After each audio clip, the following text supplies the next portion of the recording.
The 51st have been storing medical supplies not only to address their own needs, but in times of crisis, the needs of the larger community.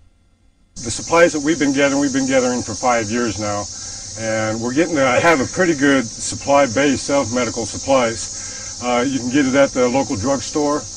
Once again, the gun shows is another good place to get some more advanced type first aid equipment. Things that you can't find at the drugstores, like suturing material if you get a major cut to suture yourself back up. We also have stuff to run IVs for people that get dehydrated or whatever the circumstances might be. Broken bones, have stuff to make cast material out of.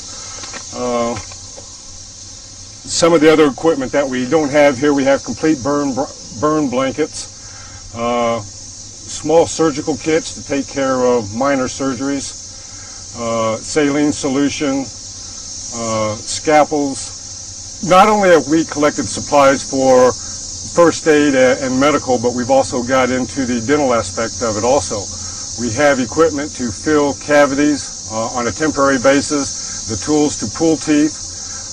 Whether or not we'll get any volunteers for that remains to be seen. Antibiotics, the whole gamut.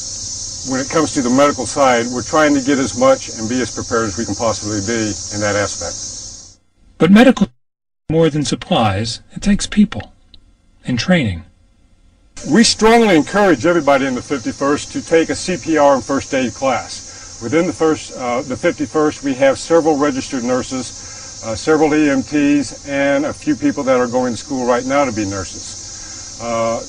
Once we go out and we do our field exercises, each field exercise, we set aside a portion of that for our people that are trained in medical to expand on everybody else's knowledge on all the way from basic first aid up to some pretty major type first aid. Well, what we have here are two generators. This first one is a 1250 watt generator. The second one is a 5000 watt generator, and they're used to provide emergency power. Okay, also what we have in the truck today are 6 55-gallon drums.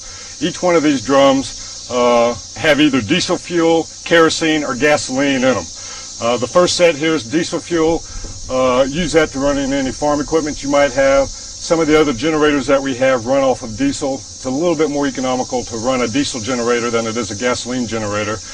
The kerosene on the second set of drums are for running your kerosene lamps. We have kerosene stoves that we use for cooking. And on the back is the gasoline, and that's to run the gasoline-powered generators, any farm equipment that you might have that need gasoline-type generators. The cost of these, for the diesel right now is running about $1.05 a gallon here in this part of the country. The kerosene's about 98 cents a gallon, and the gasoline's running right at $1 a gallon. Getting these barrels, if you can come across these and get them for free, that's great, but these here barrels cost us $5. Part of being in the militia is interacting with everybody. You know, we got people from all over the area, and when we get together, it's a real nice, close community of people, it seems like, that, you know, we're trying to work for the same thing and trying to do it in a positive way. And there's some wonderful people out there that we've kind of found each other. Irregardless of how you present this information to the public, what will probably happen is the liberals that see this show are going to go, oh my God, look at all those guys with guns.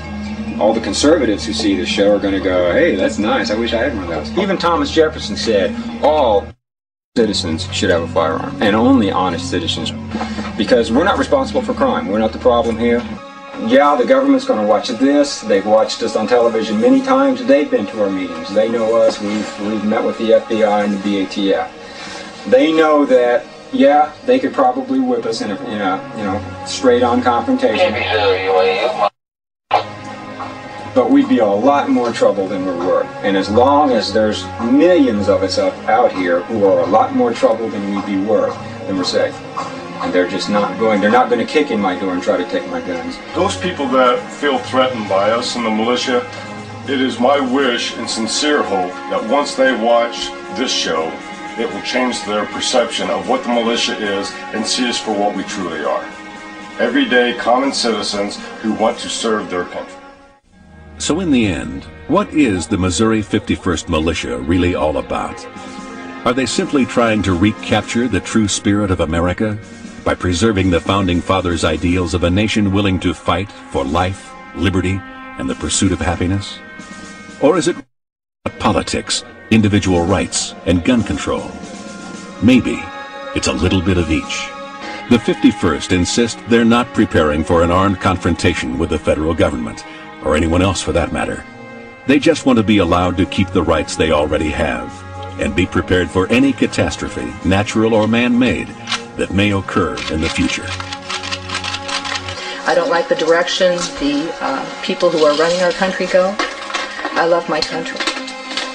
And I have 6 grandchildren. And I want them to be free.